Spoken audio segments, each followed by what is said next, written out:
copiii nu sunt doar niște obiecte așa cărora le dăm să mănânce, îi schimbăm și băgăm la somn. În 35 de ani nu am îndrăzneat absolut niciodată la nicio filmare. Nici o singură dată.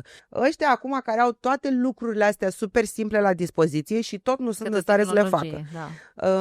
Despre asta e vorba. Adică eu sunt foarte scrupuloasă în tot ceea ce fac și da, sunt non-flexibilă din anumite puncte de vedere. Și aici probabil că o să spun ceva ușor controversat.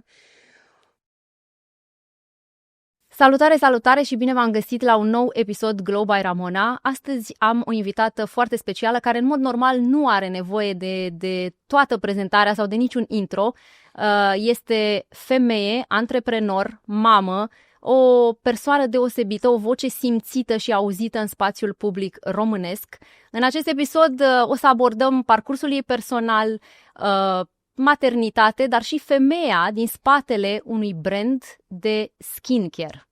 Oana Roman, bine te-am găsit, îți mulțumesc că ai acceptat să vii aici la mine în podcast, e o onoare. Cu drag, mulțumesc de invitație și bine te-am găsit. Da, și eu. Sunt atât de încântată, serios că sunt foarte încântată. Mă bucur tare mult că ai acceptat. O să spun prima întrebare pe care o am aici. Noi avem un set de întrebări, dar s-ar putea să nu trecem prin toate, că așa se întâmplă. Dacă te-ai prezenta astăzi unui om care nu te cunoaște absolut deloc, cine ai spune că ești dincolo de ce se vede în social media? Pentru că lumea te știe deja. Da, să mă prezint cuiva din România și să nu știe absolut nimic despre mine, Imposibil. Cred că ar fi un pic complicat. Dar mi se întâmplă foarte des să trebuiască să mă prezint unor oameni care nu mă cunosc absolut deloc și care nu sunt din România, de exemplu, care nu știu nimic despre mine și atunci trebuie cumva să mă prezint și întotdeauna spun ceea ce sunt și anume un om care este specializat în PR și comunicare. Vorbesc despre studiile mele, despre pregătirea mea, despre background-ul meu, despre faptul că sunt, și mamă și că sunt și o persoană, cum se spune în ziua de astăzi, influencer sau o persoană care are activitate în social media și în online.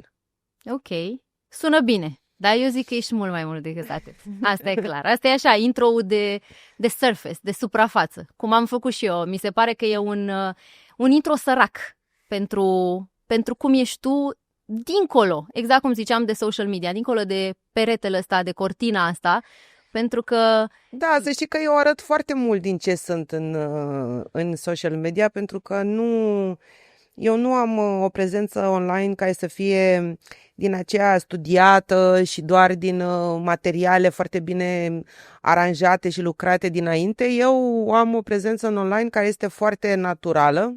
Da, e autentică. Și autentică și atunci foarte, foarte mult din ceea ce sunt eu arăt celor care mă urmăresc, comunității mele și așa mai departe. Nu există diferențe mari. Eu mă amuz foarte tare când văd meme-urile alea cu hai să lăsăm viața din online deoparte și să trăim în viața reală. Ei bine, eu în online trăiesc viața reală și arăt viața reală așa cum este ea. Nu cosmetizez nimic. Nu e toată lumea așa. Știu. Și de aici vine partea asta în care și eu, sincer, în intro-ul pe care îl pregătisem, dar l-am scurtat pentru că vroiam să discutăm, să avem mai mult timp pentru discuție, vorbeam și despre autenticitate, echilibru, reinventare în ceea ce te privește. Dar o să trec prin întrebări și lucrurile astea se vor vedea oricum. Nu e nevoie să le prezint în avans. Ai crescut într-o familie cunoscută. Te-a ajutat? Te-a presat? N-am crescut într-o familie cunoscută. E greșit. Familia mea a devenit cunoscută când eu eram deja adolescentă. Deci n-am crescut într-o familie cunoscută deloc. Dar am crescut într-o familie specială, dacă vrei, o familie cu tradiție, cu foarte multe generații în spate de oameni învățați, de oameni educați, de oameni cu cariere extraordinare. Și cred că asta contează cumva mult mai mult decât faptul că era cunoscută sau nu, pentru că și de partea mamei și de partea tatălui am în spate foarte multe generații cu multe lucruri făcute. Da, și o educație deosebită. Să știi că mă uitam pe story-urile tale, cred că în perioada de Crăciun în orice caz. Noi filmăm în decembrie, asta ca să se știe, încă n-am trecut în 2026 și vedeam și mă gândeam, băi, ce tare că le spuneai comunității tale cum se aranjează unele lucruri pentru masa de Crăciun. Am văzut asta și mi s-a părut foarte tare. Pentru cineva care nu știe, mi se pare că e un sfat bun pe care îl iei ca atare și care vine cu un background. Da, eu am avut cumva, dacă vrei, privilegiu, cum am spus, să vin într-o familie, o să pară cumva foarte pretențios ce spun eu acum, dar am aceste cunoștințe, dacă vrei, pentru că, așa cum spunea mie mama, nu suntem la prima generație încălțată. Adică avem în spate niște lucruri. Spus, da. Nu frumos, e foarte dur și tăios, dar... Mi se pare frumos, dacă mă întreb.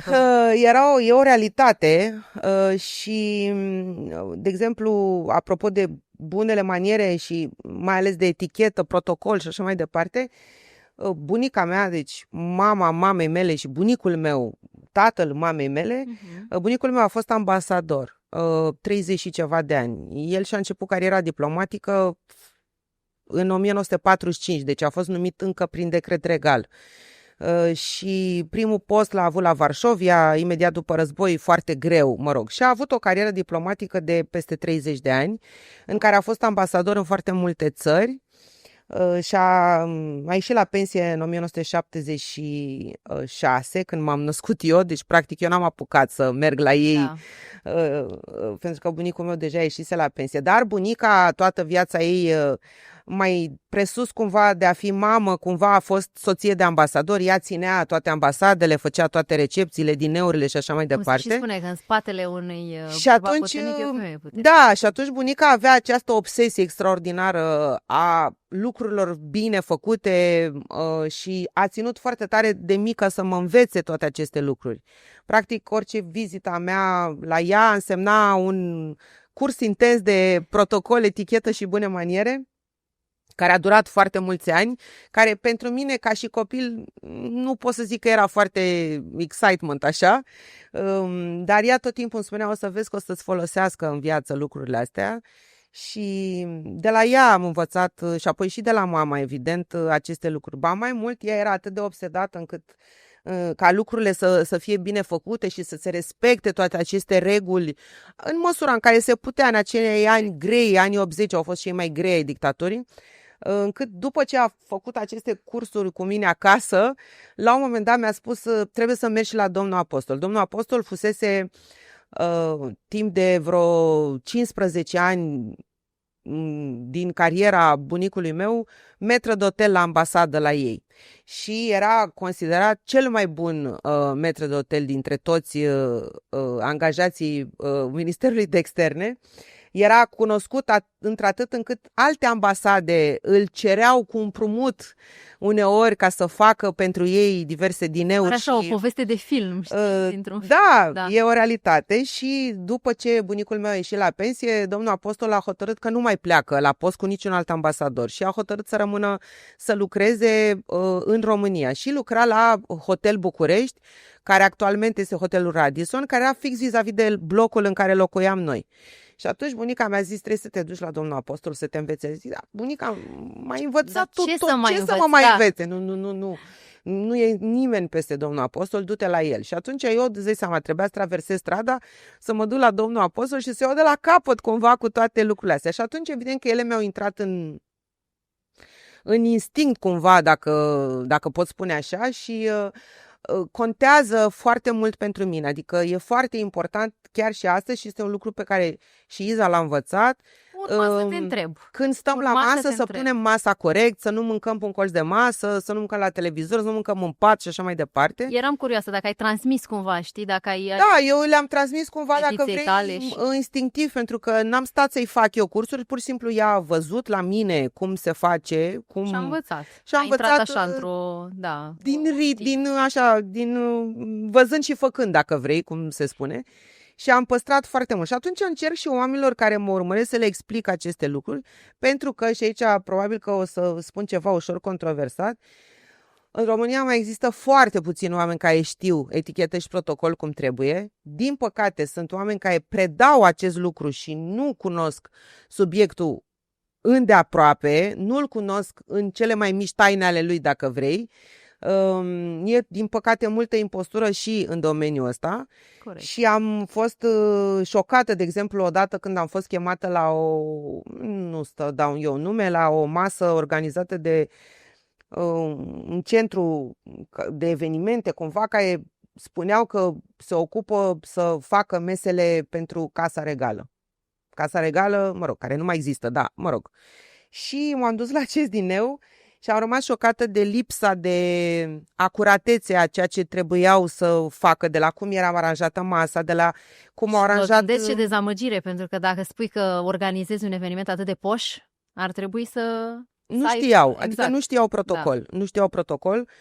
De exemplu, în momentul în care ei vreau să ne arate gen cum pun ei mesele pentru familia regală și eu am fost la foarte multe dineuri în viața mea, multe de tot.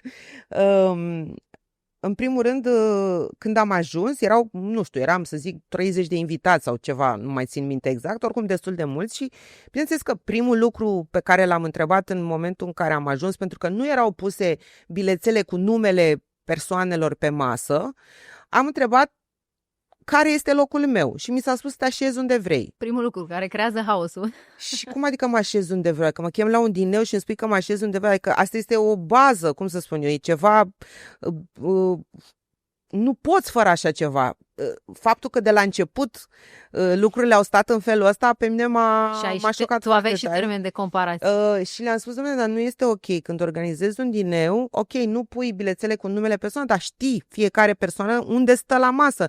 Pentru că felul în care sunt așezați oamenii la masă este foarte important. Exact. Ei sunt așezați în funcție de ce discută fiecare cu fiecare. E o strategie întreagă în spate. Vorba aia, cine nu știe, ca să te întrerup un pic, știm de la nunți. Măcar atât, că de la nunți, știi, când îți aranjezi mesele să fie apropiați, nu să se așează random la un dineu niciodată oamenii. În fine. Deci lucrurile astea eu le știu din familie, cumva am crescut cu ele și consider câteodată că e interesant să le arăt și altora cum trebuie făcut. Mulți o iau personal și se supără, îmi scriu, dar de ce ne dai 9 lecții și așa mai departe. Și Oana, nu toată lumea trebuie sau nu trebuie să ne placă sau să ne iubească. Important e că... Nici măcar nu le spun că e obligatoriu sau... Eu le spun așa ar trebui să fie. Mie mi s-a părut foarte tare, sincer, pentru că nu am cunoștințe în domeniul ăsta și de obicei nu încerc să etalez nimic din ce nu știu. Și mi s-a părut foarte tare. M-am uitat și am zis mamei mele. Noi, avem un apartament micuț, dar și acolo am făcut o masă de Crăciun. Și am zis, mama, zic, uite, așa se pune. Zice mama, a, da? Da, mamă. Și zice, de unde știi tu? Zic, știu, acum zic, știu de undeva, zic, sursă sigură. Da, nu e practic nicio inginerie, dacă vrei, ca niceva. Da. Bun, dacă vorbim despre un dineu super formal, într-adevăr, lucrurile sunt mult mai complicate și mult mai greu de put, nici nu ai în casă neapărat tot ce trebuie ca să așezi un dineu formal, dar nici nu faci acasă un dineu foarte formal. Normal. Dar pentru o masă în care ai invitații, e important să respecti anumite reguli, care nu sunt neapărat foarte complicate, dar e frumos să știi cum să le pui, de ce le pui în stânga, în dreapta, de ce pui paharele într-una. Totul e făcut cu cap, adică totul e gândit, totul are o însemnătate, dacă vrei, nu e doar așa că așa trebuie, nu, fiecare lucru are în spate o logică, dacă vrei, știi? Și eu mai încerc, uite, chiar și băiețelului meu, că el are multe întrebări, are doar 6 ani și pune multe întrebări și mai îmi zice, mami, dar de ce trebuie să stea asta aici? Sau de ce? Și mai îi explic. Acum, știi cum e, nu o să rețină el, dar cred că poate fi o rutină, dacă explici de mai multe ori, arăți de mai multe ori. Dacă faci lucrul ăsta în fiecare zi, devine o rutină și o normalitate. Despre asta este vorba, să creezi o normalitate, să înțelegi că, de exemplu, a sta la masă nu este doar despre a mânca. Masa este un adevărat ritual, este un loc în care nu este un ritual în care oamenii se întâlnesc după o zi întreagă, dacă vorbim de cină, nu, și povestesc despre ce au făcut în ziua respectivă. Este o adunare a familiei în care trebuie să te simți relaxat, în care trebuie să te simți bine și atunci te simți cu atât mai bine dacă ai o masă frumos aranjată și nu mănânci așa oricum și îți dă și o stare de bine. Eu le-am spus oamenilor, încercați să faceți un exercițiu. Când vă strângeți cu toții la masă, să aranjați o masă frumos și să vedeți că masa respectivă se va desfășura mult mai frumos. Veți fi mult mai liniștiți, veți fi mult mai în largul vostru, pentru că veți vedea o masă frumos aranjată. Exact. Când vezi ceva frumos, nu? Lucrul ăsta evident îți dă o stare de bine. Mie îmi place că ești vocală și că atunci când ceva nu e în regulă, o spui. Asta e pentru mine, și eu sunt o persoană foarte directă de altfel. Mie, bine, dacă am niște cunoștințe în domeniu, adică nu mă bat cu pumnii în piept dacă sunt vorba aceea lebădă în chiuvetă. Da. Deci nu se pune problema. O să-ți adresez o întrebare un pic mai, nu știu dacă e neapărat foarte personală, dar ai avut vreodată un moment în care a trebuit să te redefinești complet? Da, eu m-am redefinit sau reinventat. Dacă se poate spune, vrei, știi cum e, da. Eu m-am reinventat de foarte multe ori în viața asta. Din păcate a trebuit să o iau de la capăt sau de la zero sau cum vrei tu. De foarte multe ori și n-a fost neapărat simplu, dar au fost niște provocări cărora a trebuit să le fac față pentru că n-am avut de ales. Nu exista variantă, nu exista altă cale, dacă vrei. Și atunci, fără să mă gândesc, a trebuit să fac niște pași în care să îmi schimb viața, activitatea, profesia nu, pentru că am făcut lucruri care țin de comunicare practic toată viața, doar că am schimbat de multe ori așa domeniile, dacă vrei, am experimentat foarte multe lucruri, ceea ce nu este rău și de foarte multe ori a trebuit să iau de la zero. Dar Dumnezeu m-a ajutat să pot să duc lucrurile astea și fiecare schimbare să vină cu ceva frumos, cu ceva bun, cu ceva nou, cu o încărcătură de, nu știu, de emoții, de trăiri, de experiențe și așa mai departe. Și a trebuit curaj. Știi? Curajul, bunicul meu spunea că curajul nu este altceva decât a-ți frânge teama, nu?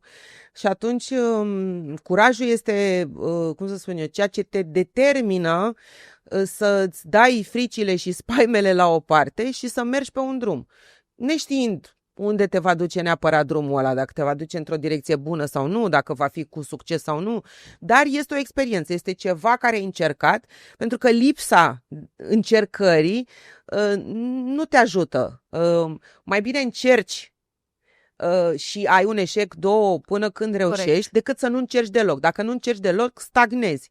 N-ai nicio variantă de a evolua dacă nu încerci lucruri. Și atunci am încercat și am zis cu Dumnezeu înainte, mă duc într-o direcție în care eu cred și sper că voi avea rezultate, okay, și vedem ce va fi. Și am făcut lucrul ăsta de câteva ori bune în viața mea până acum.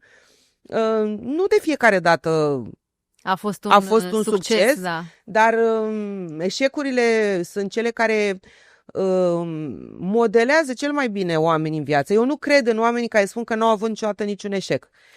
Nici eu. Nu cred că ai cum să evoluezi, nu cred că ai cum să te îmbogățești din toate punctele de vedere, și spiritual, și personal, și material, dacă nu treci printr-o dezamăgire, printr-un eșec care te învață cumva să schimbi anumite lucruri, pentru că numai din greșeli învățăm. N-avem cum să învățăm numai din succes. Trebuie să învățăm în primul rând din greșeli, ca să putem să evoluăm. Apreciez foarte tare chestia asta cu am luat-o de la zero, am schimbat poate și domeniul profesional pe aici, pe acolo, nu în totalitate, pentru că și eu am trecut prin asta când m-am mutat în Luxemburg.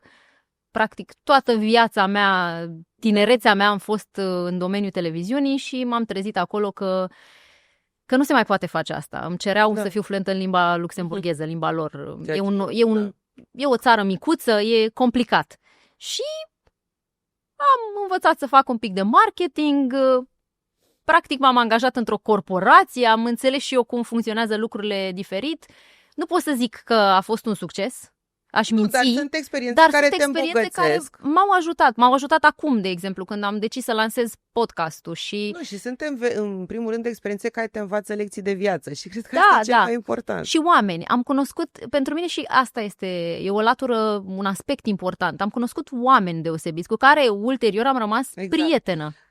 În viață, după părerea mea, cel mai important lucru, pe lângă cunoștințe, evident, este networking-ul. Nu poți face nimic, mai ales în era în care trăim, fără networking, adică fără cunoștințe, fără oameni pe care să-i cunoști, fără oameni cu care să interacționezi și cu care să faci lucruri.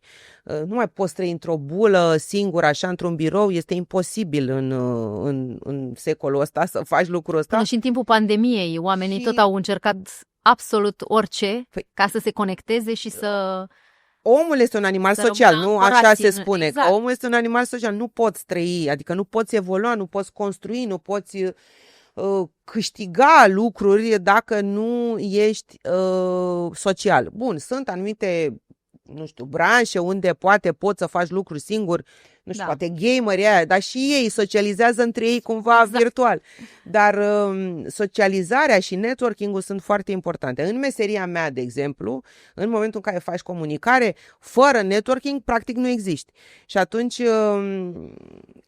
mulți ani în cariera unui om de comunicare, asta este munca cea mai importantă, să-și creeze o rețea și conexiuni și oameni pe care să-i cunoască și cu care să poată face lucrurile pe care le are de făcut. Și asta este cel mai important lucru. În pandemie tot a funcționat. Socializarea, chiar și virtuală, a funcționat și s-a dezvoltat într-o altă zonă, dar ea tot nu putem fără, da?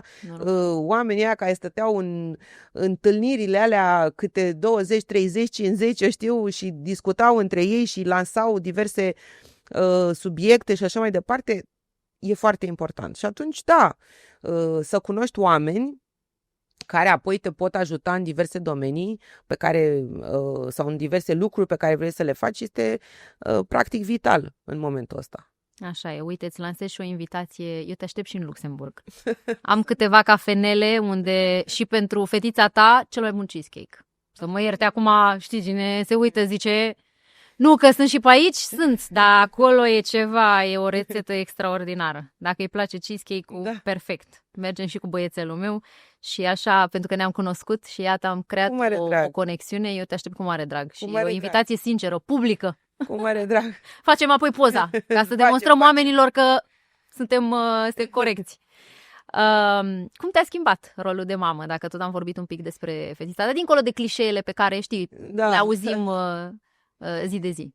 La mine maternitatea a venit târziu pentru că am avut o frică toată viața. Ce o să mă fac?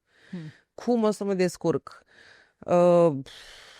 O să reușesc? Nu o să reușesc? Având exemplul mamei mele, care foarte greu să o ajungi, foarte greu să o atingi, foarte greu să o depășești, practic imposibil. Și atunci...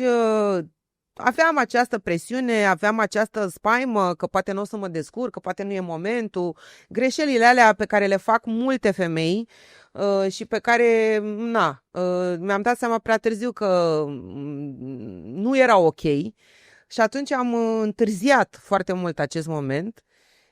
Eu am devenit mamă la aproape 37 de ani, foarte târziu. Și eu pe la 31, dar am zis, acum trebuie să fac, dacă nu mai fac acum, nu mai fac niciodată. Dar reversul a fost că, nu știu, cumva printr-o minune extraordinară, Dumnezeu mi-a dăruit un copil foarte special. Un copil extraordinar. Nu spun eu asta pentru că e copilul meu, dar absolut toată lumea care o cunoaște, toată lumea care ajunge să interacționeze cu ea, constat acest lucru și anume că este realmente un copil foarte special. Toată lumea îmi spune, vai, bravo, felicitări, ce frumos ai crescut-o. Da, într-adevăr, dar nu este numai meritul meu. Nu e doar raportul... Ea așa a venit de la Dumnezeu. Deci copilul ăsta așa a venit. Eu cred foarte tare în lucrul ăsta, că ea și nu numai ea, mai sunt copii foarte speciali. Normal. Așa a trimis-o Dumnezeu pe pământ. Ea, de când s-a născut, a fost specială. În primul rând că a luptat să recupereze, pentru că ea s-a născut, deși am născut-o la termen, a fost foarte, foarte mică. Okay. Și n-a trebuit să stea la incubator pentru că era născută la termen și deci organele, totul era dezvoltată, doar că era în miniatură la propriu. Okay. Și arăta ca un copil prematur, deși, repet, era născută la termen. A avut doar 2 kg 200, 45 de centimetri, a fost foarte mică. Da. Și ea a trebuit să recupereze acest minus, nu, cu care s-a născut. Cu atât mai greu i-a fost ei să recupereze, cu cât eu nu am putut fi lângă ea după ce am născut o perioadă bună de timp, decât parțial, pentru că, din păcate, eu am avut niște complicații foarte mari în urma operației de cezariană și am fost în pericol de moarte la propriu și atunci am stat foarte mult în spital. Am mai suferit încă 2 intervenții chirurgicale, una foarte complicată, am stat mult în spital, m-am luptat pentru viața mea. Și ea singură cumva trebuia să lupte ca să n-a putut să o alăptez absolut deloc. Da. Pentru ea era foarte important să o pot alăpta. Din păcate nu am putut pentru că a trebuit să iau foarte multe antibiotice, foarte mult tratament și era imposibil să fac lucrul ăsta. Și atunci ea cumva în primele luni de viață nu a avut parte de prezența mea sau de bondul acela, știi, care se face cu mama. A fost destul de singurică, așa. Dar uite ce luptătoare. Dar foarte luptătoare. Am avut o femeie, a trebuit să angajăm o femeie permanent, pentru că era imposibil să stau cu ea tot timpul. Și mă gândesc și recuperarea ta, că a fost mai dificilă după cumva cu ea, dar nu e același lucru. Mama e mamă. Și în același timp eu a trebuit să mă lupt și să muncesc foarte tare să recuperez după aceste operații, mai ales după cea de-a doua. Am stat foarte mult în spital, vreo aproape 3 săptămâni și după aceea acasă a fost o perioadă de recuperare extrem de grea, în care eu nu puteam să merg, practic. Eu n-am putut să o țin în brațe. Exact, că nu aveai voie. Nu puteam să o țin în brațe decât stând jos. Ea, slavă Domnului, a recuperat totuși foarte bine și a mai fost un lucru. Dumnezeu a compensat această aproape tragedie prin care eu am trecut, cu faptul că ea a fost un copil extraordinar de cuminte. Un copil care nu a pus niciun fel de probleme niciodată. Este un copil care nu a plâns la propriu aproape niciodată. Uneori copiii chiar foarte mici sunt foarte empatici. Ei simt lucruri. Este un copil care râdea tot timpul, dormea și mânca și se juca. Atât. Adică eu nu am avut cu ea absolut, se culca, mânca seara, se culca, dormea 11 ore. Adică nu te-ai epuizat. Știi că de obicei se vorbește despre epuizare. Pe nimeni. Da. Nu a existat această... Știi, eu mă simt prost uneori, cumva foarte prost mă simt când văd atâtea mame și părinți care trec și se plâng de faptul că au copii care țipă, urlă, dorm, suferă de o epuizare. Eu nu am trăit lucrurile astea. Și efectiv uneori mă simt uneori și tac, și nici nu mai zic, pentru că mi-e și rușine să spun că femeile alea săracele se chinuie și nu dorm luni, ani întregi. Ce face epuizarea dintr-o... Și nu mai zic după prin ce ai trecut tu, să fi fost și epuizată, să nu poți dormi, să nu te putea... S-au compensat lucrurile, pentru că ea a fost efectiv exemplară. Dormea, era liniștită. Eu n-am aflat despre termenul de tantrum decât când Iza avea vreo 5 ani, cred, pentru că eu habar n-aveam ce înseamnă asta, dacă eu n-am experimentat lucrul ăsta cu ea nici o secundă. Eu n-am știut ce înseamnă aia un copil, dar ea niciodată n-a făcut. Ea a plâns doar când i-au crescut dinții, cred. Și dacă era foame, restea n-a plâns nici când era bolnavă, nu a plâns niciodată. Cu febră, 40, Iza nu a plâns. Adică a fost efectiv tot timpul un copil care nu ne-a pus niciun fel de probleme, a fost și foarte ușor de crescut din cauza asta sau datorită acestui lucru și astfel încât mie mi-a fost ușor. Iza e foarte sociabilă și foarte matură și dezvoltată emoțional, mental, ce vrei tu, intelectual, pentru că eu am luat-o cu mine peste tot. De când a făcut vreo 3 ani, Iza eu nu am mai plecat absolut nicăieri fără ea, niciodată. Și cred că și asta a ajutat-o să fie un copil extrem de echilibrat din punct de vedere emoțional și mental, pentru că eu cred că cel mai important lucru pe care îl poate dărui părintele copiilor nu sunt banii, nu sunt obiectele, și mi-asum când spun asta. Cel mai important lucru pe care un părinte îl poate oferi copilului este prezența. Dar nu prezența pur și simplu. Prezența implicată, adică exact. O prezență implicată emoțional, mental, psihic și așa mai de intelectual. Să nu ratezi nimic din viața acelui copil, să nu ratezi niciun moment, să nu ratezi nicio întâmplare. Să-i fie alături, dar nu numai să-i fie alături, că sunt părinți care sunt lângă copilul, dar nu fac nimic. Să-i fie alături crescându-l cu adevărat, oferindu-i educație, iubire, afecțiune, suport, protecție, grijă. Despre asta este vorba. Adică copiii nu sunt doar niște obiecte așa cărora le dăm să mănânce, îi schimbăm și băgăm la somn. Copiii sunt niște ființe care trebuie să se dezvolte din toate punctele de vedere prin grija părinților. Bun, acum a ajuns în momentul în care își dorește niște obiecte. Dar are totuși 11 ani. Asta până acum vreun an, doi, ea nu avea dorințele astea, nu existau. Ea își dorea cărți, își dorea călătorii, își dorea să descopere, își dorea să afle. Tocmai pentru că i-am dezvoltat această latură.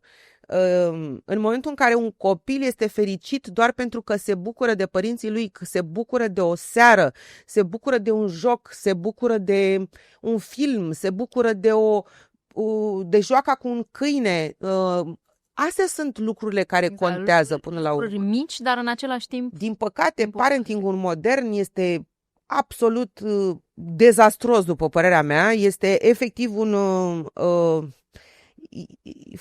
pare foarte urât ce spun eu acum, dar parentingul ăsta, într-o anumită direcție, după părerea mea, se poate echivala în anumite situații cu rele tratamente aplicate minorilor, sincer spun. Eu mă bucur că sunt foarte mulți copii abuzați în virtutea acestui parenting care este ceva îngrozitor. Nici o extremă nu este bună. Uite, nici extrema aia, vreau să termin fraza asta. Nici extrema aia în care n-are voie nimic, nici extrema aia în care are voie tot. Chestia asta nu spunem nu copiilor, este o aberație, și extrema spunem da la orice, este o aberație. Deci echilibrul, deci un copil nu poate fi echilibrat decât dacă îi se oferă echilibru. Corect. Extremele sunt nocive din toate punctele de vedere, în orice domeniu și mai ales în a crește un copil. De asta spun, creșterea unui copil este o responsabilitate extraordinar de mare, este probabil cea mai mare responsabilitate pe care o are un om în existența lui. Nu înseamnă că dăm copiilor, nu știu, haine, mașini și eu mai știu ce și gata. Sunt foarte mulți copii ratați din cauza asta. Pentru că niciun copil nu se naște greșit. Sunt de acord cu El devine greșit din cauza unor circumstanțe. Și, bineînțeles, mai există problema familiilor disfuncționale, care sunt extrem de problematice, dar, uite, Iza nu crește într-o familie funcțională. 100%. Da? Și cu toate astea, este un copil extrem de echilibrat, pentru că a fost ghidat niște lucruri. Corect. Exact. Da, ce vroiam să zic e că, uite, eu nu sunt de acord și asta am experimentat în Luxemburg pentru prima oară, când mi s-a spus că atunci când copilul meu va avea 3 luni, va trebui să-l las într-o creșă și eu să mă întorc să muncesc. Abordarea asta mi se pare din nou ceva ce ține de extreme. Eu sunt o norocoasă că am avut posibilitatea asta să renunț la ce făceam atunci și să-mi cresc copilul și să-i fiu alături. În același măsură și mie mi se pare că este exagerat și extrem faptul că în România poți să ai 2 ani de concediu maternal. Corect. Nu mi se pare Dar că este corect. Dar la 3 luni, până la urmă am făcut o bucățică din treaba asta, a trebuit să o fac și să știi că mi s-a îmbolnăvit copilul. Depinde de țară. Sunt țări în care poți avea un concediu maternal cu niște plusuri care să fie 6-8 luni, ceea ce este ok. În alte țări e spre 1 an, mi se pare extrem 3 luni, nu știam că există, poate că acolo e cumva diferit, dar și orele alea pe care le ai, că sunt 7, 3, 9, 2, habar n-am, ele trebuie să aibă sens.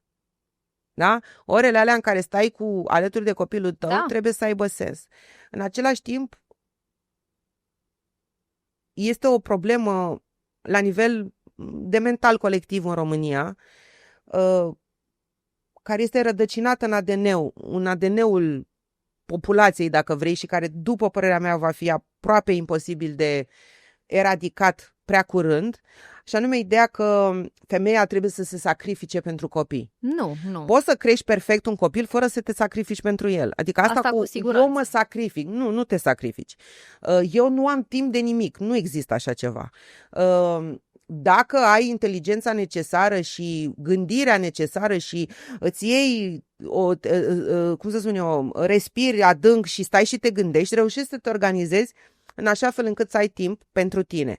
Pentru că dacă n-ai timp și pentru tine, nu mai ai timp pentru copil cum trebuie. Și ce spuneai tu, la echilibru. Exact. Adică această mentalitate groaznică pe care o văd la femeile din România, dar eu mă sacrific, eu nu mai am timp nici să mă duc să mănânc, nici să mă spăl. Nu există așa ceva. Nu există așa ceva. Că mamele se transformă așa într-un fel de, nu știu, de femei, de eroine de sacrificiu, victime eroine, niște acolo, victime. Nu, dacă vezi creșterea unui copil ca pe o proprie victimizare, acolo e o foarte mare problemă. Văd foarte mult și în social media lucrul ăsta. Mame care nici măcar nu au vreun program de-ăsta de la 8 la 5, care au programe relativ, cum să spun eu, libere, adică sensul de flexibile, dacă vrei, ca să mă exprim așa, și care în continuu nu fac altceva decât să se plângă de cât de greu le e, de cât de puțin doarme copilul.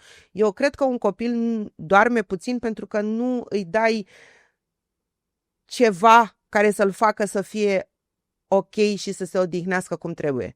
Adică eu nu cred că e doar vina copilului, cred că trebuie să te uiți un pic și tu la tine, ce greșești acolo, astfel încât copilul ăla e agitat și nu se liniștește și nu se odihnește cum trebuie. Dar plângerea asta continuă, vai cât e de greu, vai iar n-a dormit nu știu câte așa, vai iar mă chinui să-l adorm. Nu...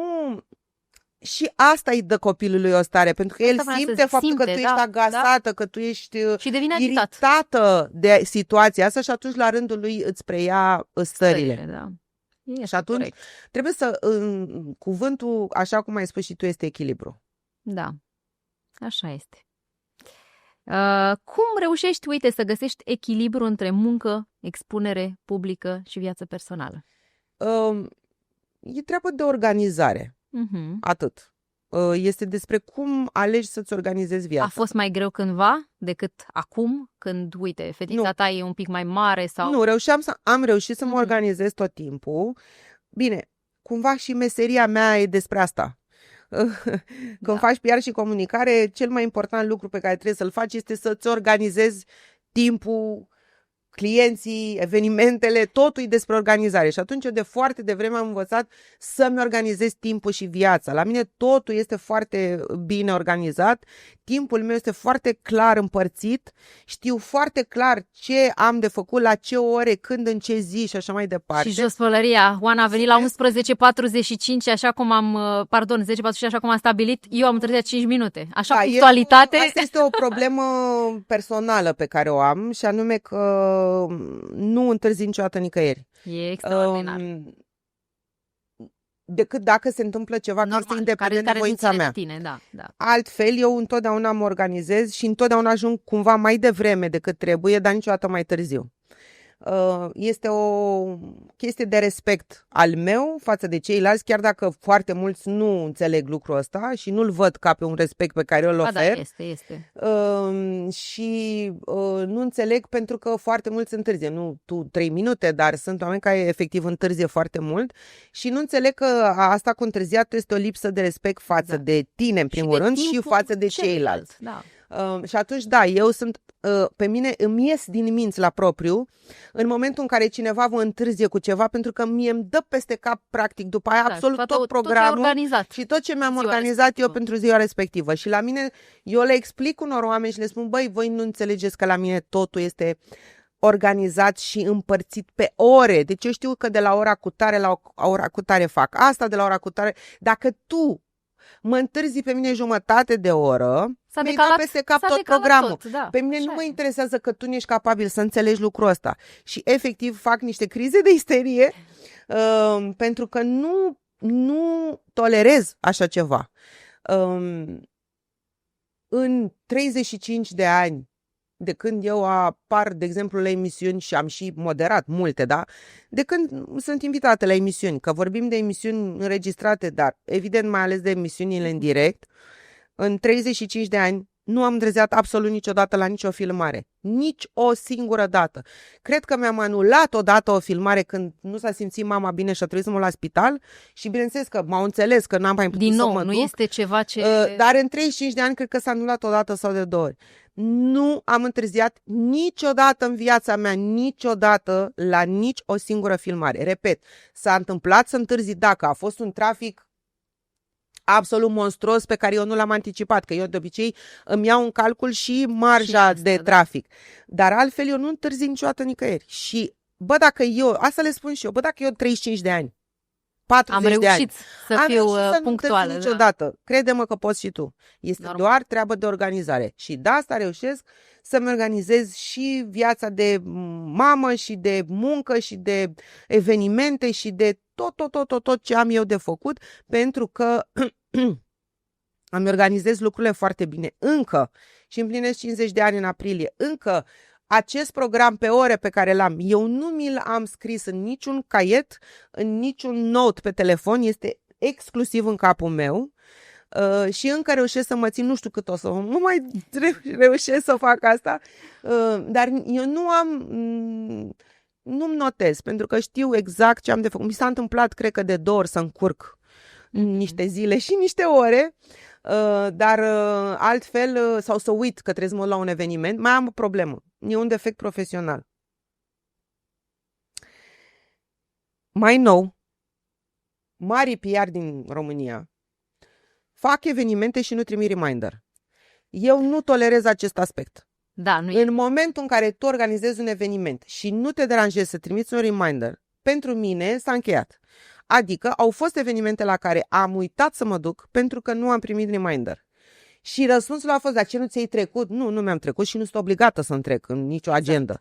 Tu, ca și organizator, ești normal obligat să reconfirmi sau să amintești. Faci o listă de reconfirmări, să reconfirmi și să trimiți un reminder.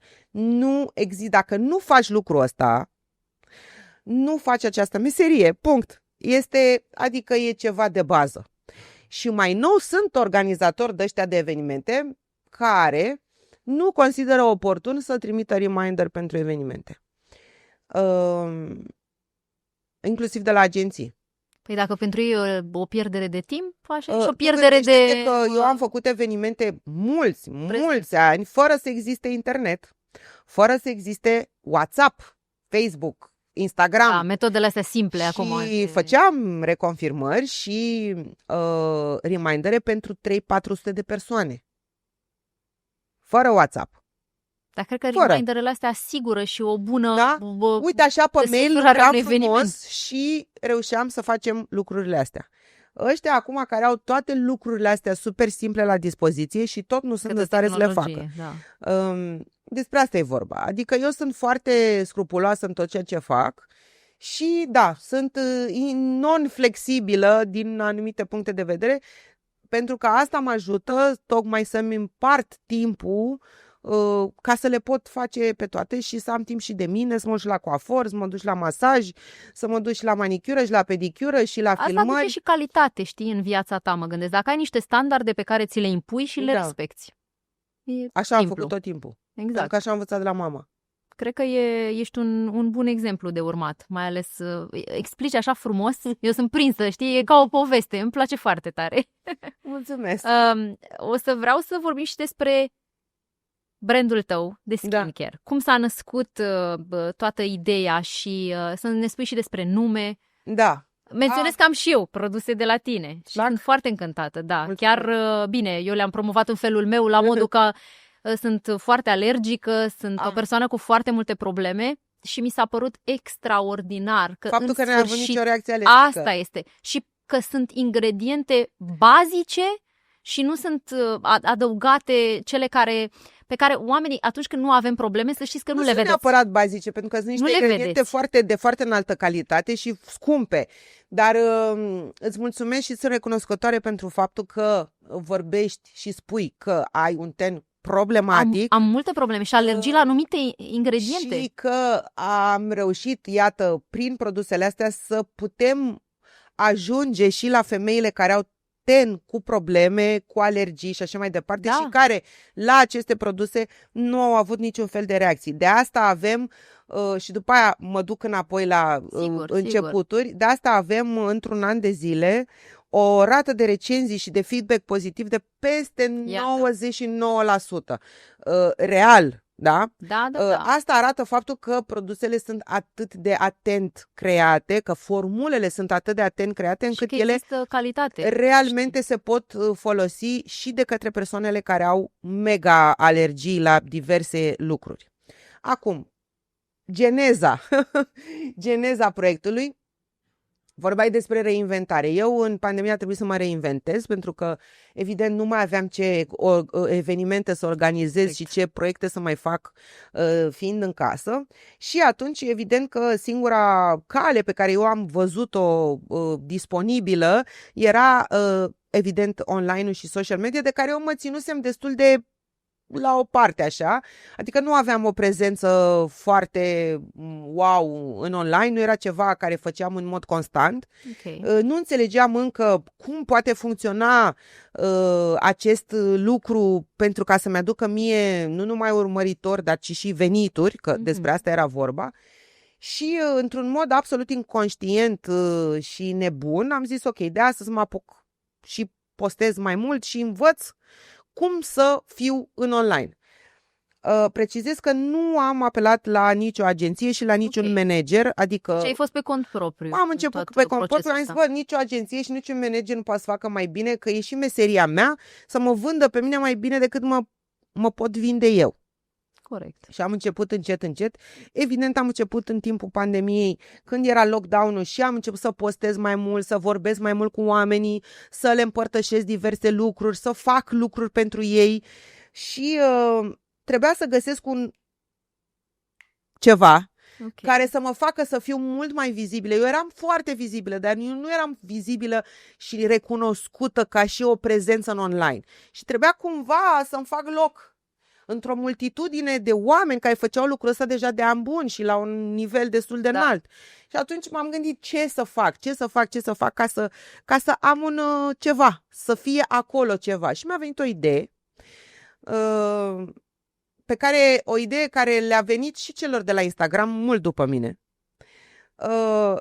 Știi că la un moment dat Instagram a creat un buton care s-a numit Support Small Business. El a apărut târziu. Pe final de lockdown, probabil după. Cred că după a fost. Eu l-am inventat la începutul lockdown-ului. Practic am avut această idee, am fost prima care a avut această idee. Am spus ok, foarte tare. Ce pot eu să fac ca să am vizibilitate și să și ajut în același timp? Și am scris pe Instagram, am vorbit într-un live, am făcut postări și am spus așa: Doamne, cine are nevoie în această perioadă să-și promoveze absolut orice are nevoie? Că sunt obiecte, că sunt cursuri, că sunt prăjituri, că sunt... Habar n-am, absolut orice aveți de promovat, de vândut. Orice idee creativă. Eu vă fac postări pe gratis. Nu vă costă absolut nimic. Și nici nu vreau produsele respective, decât dacă trebuie neapărat ca să-l arăt.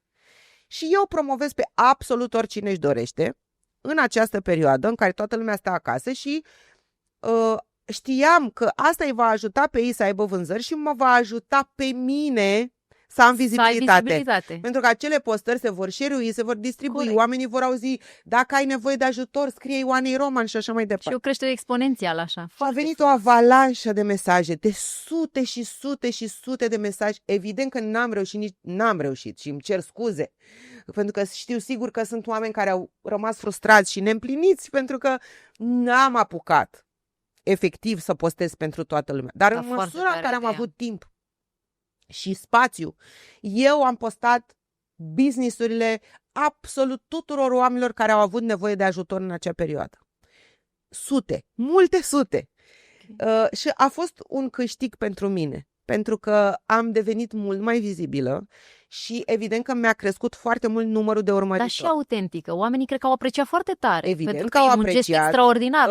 Evident Să că au fim serioși, apreciat. câți mai fac Foarte așa? mulți mi-au mulțumit pentru că au Asta vândut, spun. pentru că oamenii au cumpărat cursurile și așa mai departe. Alții nu mi-au mulțumit niciodată și au uitat, dar nu contează. Pentru mine a fost foarte important să mă fac vizibilă în felul ăsta.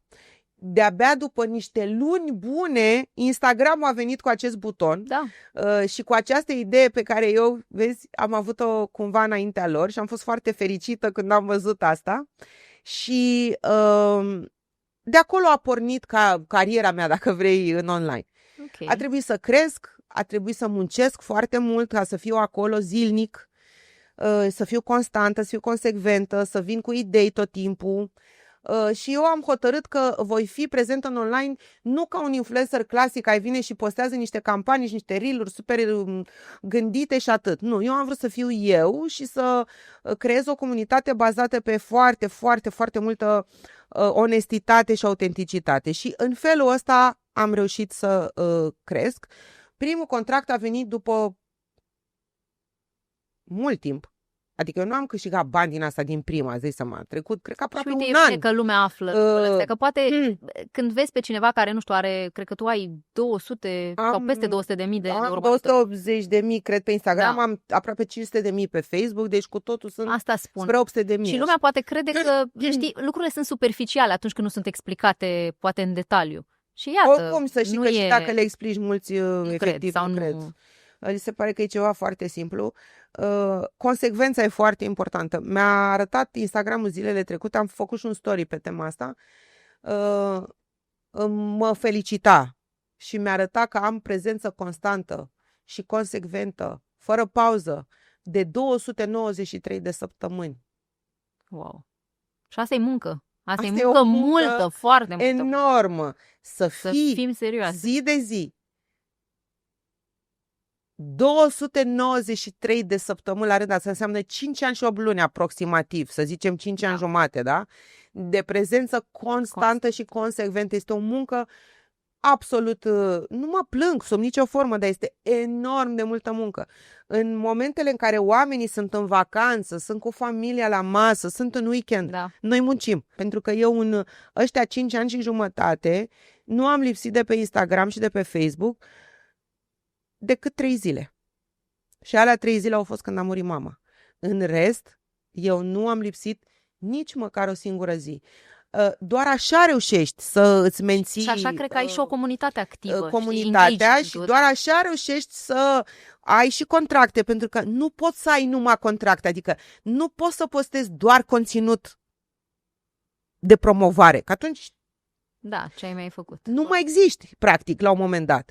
Și atunci trebuie să susții această activitate și tocmai prezența și discuțiile cu oamenii și prezentarea ceea ce faci și faptul că discuți și le arăți lucruri îți aduce contracte. Este exact invers, da?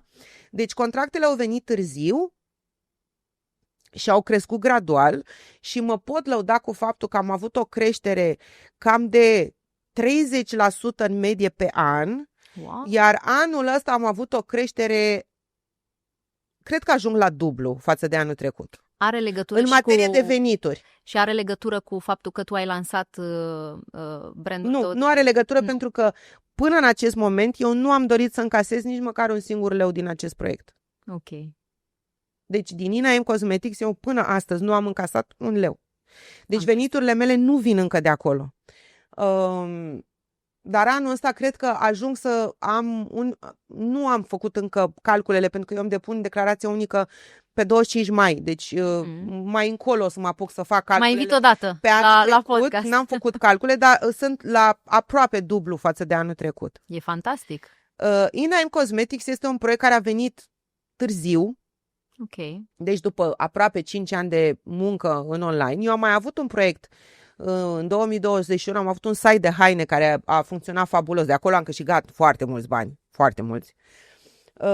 Și pe care l-am încheiat pentru că era făcut împreună cu fostul meu soț și nu am mai dorit să continui, să mai colaborez cu el sub nicio formă. L-am închis și aveam acest gând, aveam această dorință și aveam aceste idee. Era o dorință enormă pe care am avut-o și, repet, niciodată nu mi-am pus problema să fac lucrul ăsta ca să câștig bani din el neapărat.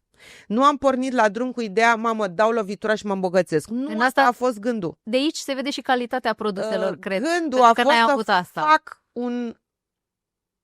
să fac ceva de calitate și să aduc un elogiu mamei mele, pentru că practic de aici a pornit ideea. Mama n-am văzut-o nicio zi în viața mea fără să aibă grijă de ea. N-am văzut-o nicio zi în viața mea fără să-și dea cu cremă, fără să-și facă o rutină, fără să se îngrijească și fără să citească. Erau două lucruri pe care mama le-a făcut în fiecare zi a vieții ei până a murit.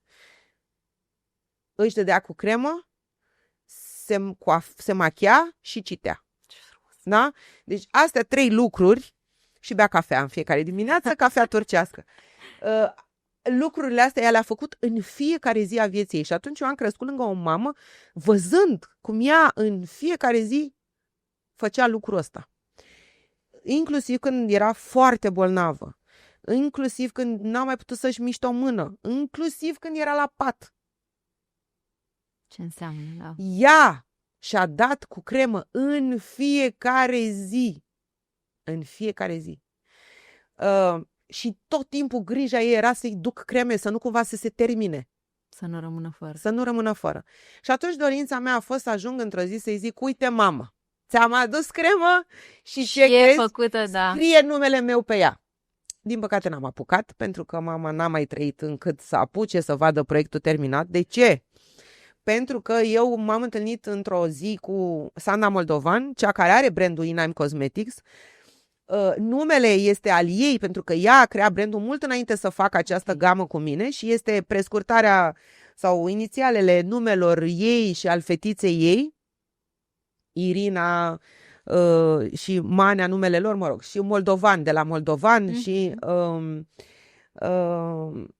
am întâlnit-o pe Sanda, care este din Târgu Mureș și este o farmacistă care are vreo 25 de ani de experiență, cu un masterat în cosmetologie și care făcea aceste produse. Ea făcea deja o groază de produse în laborator și așa mai departe și atunci mi-am permis, am avut curaj să deschid gura așa și să-i spun, Sanda, uite, eu am visul ăsta.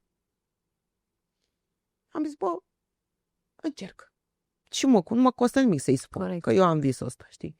Vreau să fac niște creme. Uite, vreau să fac niște creme pentru mama, să fie cu numele meu, dar eu nu mă pricep tehnic și așa mai departe. Eu pot doar să curatorez, dacă vrei, proiectul, să-l promovez, dar partea tehnică ține de tine. Crezi că ți se pare interesant? Să facem asta, da. Și pe loc mi-a zis, wow, da, facem. Și Sanda s-a apucat de treabă și a zis, bă, trebuie să-mi lași timp, că eu trebuie să fac lucrurile cum trebuie. Trebuie să mă apuc, să fac formule, să le testez, să le testez piața, să testez produsele, să testez ingredientele, să caut ingrediente noi, moderne, să citesc studiile clinice din spatele ingredientelor și așa mai departe. Și a început o muncă în care Sanda s-a apucat și, în primul rând, a căutat cele mai noi și mai performante ingrediente din cosmetică, citind și alegând doar ingrediente care au studii clinice în spate, dar nu 1, 2, studii clinice serioase. Și a ales cele mai bune ingredientele pe care a putut să le găsească, a început să le combine și să creeze formule. Eu i-am spus, ok, hai să facem o gamă de 3-4 produse maxim, care să fie o bază, da? O rutină de bază. după vreo câteva Dar luni... uite că ai avut idei bune, știi? Nu te pricepi la partea asta, Ea dar uite mi-a că zis, ideile... după vreo 3-4 luni mi-a zis, lucrez, să știi că eu tot lucrez. Băi, după vreo 3 luni, așa, cred, 4, m-a sunat și mi-a zis, am făcut niște formule și am făcut o gamă. Ok, perfect. Sunt 9 produse. Cât? 9 produse. Băi, Sanda, mie mi se pare că sunt foarte multe. Nu, că n-am putut să fac rabat nici la aia, nici la aia. Eu am hotărât că până la urmă eu le fac și eu am hotărât că facem toate produsele astea, ți le trimis să le testăm. Am apucat să le testăm, le-a dat spre testare, îți dai seama. Sau mai modificat, plus, minus, mă rog, știi cum e un proces întreg. După aia trebuie să ne gândim la siglă, după aia trebuie să ne gândim la ambalaje, la o groază de lucruri. A durat. Normal. Acest proces, astfel încât Nu între ușor. timp mama n-a mai fost printre noi și mama a murit în februarie și noi am reușit să lansăm produsele de-abia în decembrie, le-am avut undeva în vară, să spun, dar final au fost gata pe la sfârșitul lui noiembrie și de-abia în decembrie am reușit să le lansăm. Ce este special la aceste produse? Este în primul rând faptul că formulele sunt create special de ea, ingredientele sunt alese, ți-am spus, dintre cele mai top care există și au fost testate și răstestate de mai multe ori. Gama Maro are la bază un ingredient foarte revoluționar care cu greu a pătruns în România, încă nu a pătruns destul, pentru că există foarte mulți alți producători care încă folosesc retinol și au tot interesul să promoveze retinolul. Și de aceea Bakuchiolu reușește foarte greu să-și facă loc pe piață, pentru că există o concurență, cei cu retinolul vor pierde foarte mult. De ce? Pentru că Bakuchiolu este un retinol vegetal, este un extract dintr-o plantă, are fix aceleași beneficii și rezultate ca și retinolul, doar că este un ingredient vegetal, natural, 100%. Deci ceea ce înseamnă că nu are contraindicații, ceea ce înseamnă că femeile cu ten cu probleme, cu ten alergic nu vor avea niciodată reacții de la Bakuchiol, de dovadă că tu ai folosit probabil un produs care conține Bakuchiol și nu ai avut nicio reacție alergică la el. Și m-am mirat și avantajul, mai este un avantaj, și anume că fiind un ingredient natural, el poate fi introdus în formulă în concentrație mare din prima. Cu retinolul trebuie introdus gradual, treptat, după cum știi bine. Exact. Serul, de exemplu, are 3% Bakuchiol, are 3% Bakuchiol.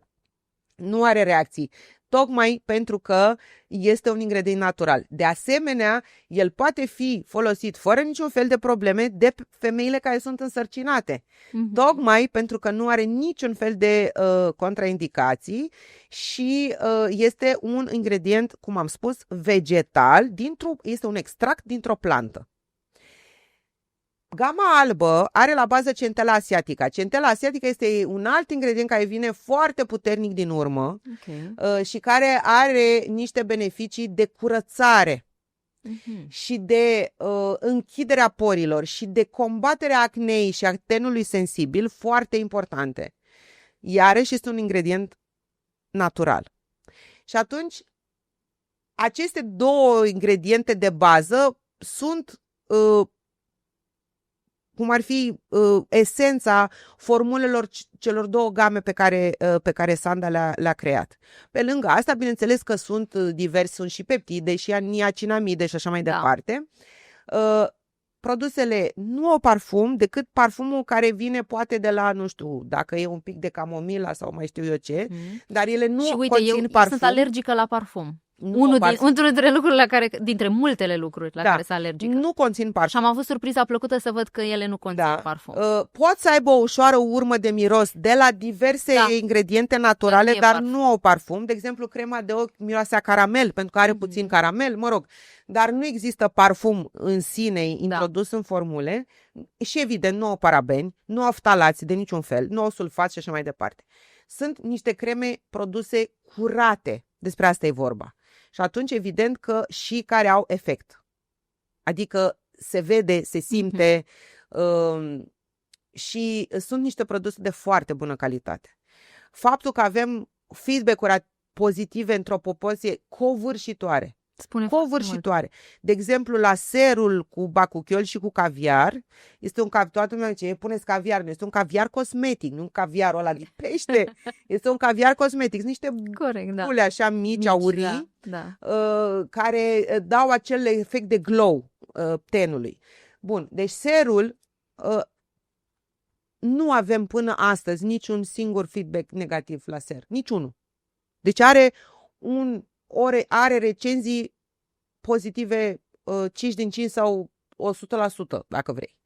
Asta este, într-o piață atât de concurențială, este o mare, mare realizare. Și o diferență. E o diferență mare. Face o diferență pe piață. Încă produsele astea încă nu și-au acaparat locul pe care îl merită pe piața de cosmetice încă.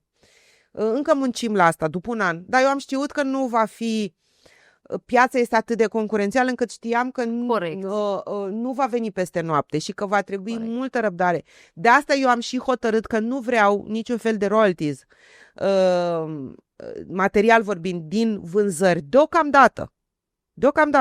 I-am spus și Sandrei, nu, banii care poate ar trebui să-mi revină mie, îi reinvestești tu în, nu știu, promovare, în habar n-am. Nu mă interesează să câștig deocamdată nimic. Pentru că până la urmă mai întâi e un vis realizat. Pentru că este un vis realizat, este o moștenire și la standarde înalte. Este o moștenire pe care o să o las copilului meu, în primul rând. Și dacă într-o zi o să explodeze chestia asta și o să reușim să facem mulți bani, atunci da. Până atunci însă nu am cerut, nu vreau nimic. Oana, vreau să zic că sunt foarte bucuroasă că dincolo de omul pe care l-am cunoscut astăzi și l-am întâlnit, ți-am descoperit și produsele și eu o să-mi renoiesc gama de acasă, pentru că sunt, serios îți spun că am, și nu exagerez, nu mint cu nimic, un an de zile de când caut produse și inclusiv de la branduri cunoscute și scumpe. Da. Și nu am găsit, ori are, eu sunt alergică la 2 ingrediente, ori are unul dintre ingrediente, ori parfumul. Da. Pentru că, din păcate, eu am alergii și la acrilați, care sunt peste tot. Nu, și atunci, cremele astea, de exemplu, nu au silicon, deloc. Mai nou, foarte multe produse se fac cu silicon. De ce? Pentru că sunt mult mai catifelate, sunt mult mai uncoase, sunt mult mai strălucitoare. Dar siliconul este un produs care dăunează foarte rău. Închide porii, dar nu închide porii în sensul în care îi acoperă și atunci nu mai respiră pielea cum trebuie. Mă rog, sunt lucrurile astea foarte tehnice, ți le-ar putea explica Sanda mult mai bine decât mine, pentru că ea are studii în zona asta, dar asta a fost și ideea, să creăm niște produse pentru toate tipurile de ten și pentru femei care au și probleme, dar care să nu coste o avere. Apropo de feedback-ul pozitiv, acum vreo lună am avut un eveniment unde am fost prezenți ca sponsori și o persoană publică, nu am să-i dau numele pentru că nu am acordul ei și nu-i frumos să fac asta, foarte cunoscută, a primit de la mine un cleanser. Noi avem un cleanser 2 în 1, care e cleanser și remover 2 în 1. Este un produs absolut fabulos, absolut fabulos. Este probabil cel mai bun, adică e preferatul meu, am top 3 preferate și ăsta e unul din ei. O să-l încerc. Este fabulos, în primul rând că nu face clăbuși din aia mulți, curăță foarte bine, este și curăță și demachează, adică e 2 în 1. Și primește această doamnă minunată acest cleanser de la mine, să zic era ora 7, 8, 9 când am plecat de acolo. Ea vorbea cu managera ei, care mi-e prietenă, și îi dă ei mesaj, la 11 seara, cred, o poză cu cleanserul meu și mai avea 3. La Prairie, Estée Lauder. Care ce branduri, da. Și mai era unul, cred că Dior. Și îi spune, măi fată, îi spune managerei, prietene mele, am astea 3 cleanser. Și l-am pe ăsta de la Oana Roman. Le întrece pe toate, care e mai bun decât toate 3 la un loc. Tu îți dai seama. Nu mai trebuie niciun ban. Adică satisfacția. Sinceritatea, că nu era obligată să facă asta, nu era... I-a spus mie, i-a spus ei și ea, prietena asta a mea care era manageră ei, mi-a trimis mesajul așa ca să mă facă să mă simt bine, știi? Mi-a zis, uite feedback-ul după 2 ore. Da. Știi? Faptul că produsul nostru pentru o persoană și nu numai, că au mai fost și altele care este mai bun decât un produs de brand care costă de 3 ori mai mult. Este o satisfacție este și o satisfacție incredibilă. Mai am o doamnă care vorbesc eu mult pe Instagram, cu care m-am și împrietenit ulterior, dar atunci nu ne cunoșteam, care mi-a zis: Oana, eu folosesc serul de la Estée Lauder de ani de zile. Și acum l-am testat pe al tău. Păi ăla l-am aruncat la gunoi. Este de 1000 de ori mai bun. Nu i-a plătit nimeni pe oamenii ăștia să spună lucrul ăsta. Exact. Și nici eu, chiar dacă eu te-am ca invitată la acest podcast, trebuie să menționăm că e pur și simplu vine din suflet și din suflet mă bucur că am descoperit produsele tale. Din păcate am ajuns pe final de podcast, dar eu o să-ți mai lansez o invitație și poate vii și cu fetița ta. Cine știe? Cu mare drag, exact. Să vedem. Dacă ea e de acord, eu nu forțez niciodată să facă nimic. Decât dacă ea... Eu lansez invitația prin tine. Da, trebuie să aibă acordul mamei dincolo de toate.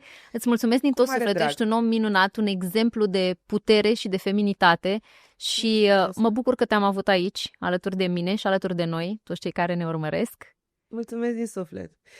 Când ai spus feminitate, m-am bucurat pentru că există acest hype în online că feministele nu mai sunt feminine și că intră într-o zonă de energie prea masculină și nu e adevărat și mă bucur că ai spus asta pentru că eu sunt o feministă în felul meu. Și eu simt asta, iar eu, cum ziceam, sunt o persoană directă și sinceră. Din suflet. Îți mulțumesc încă o dată și vouă vă mulțumesc foarte tare că ați fost alături de noi. Rămâneți alături în continuare pentru că urmează și alte episoade Glow by Ramona. Până atunci, vă îmbrățișez!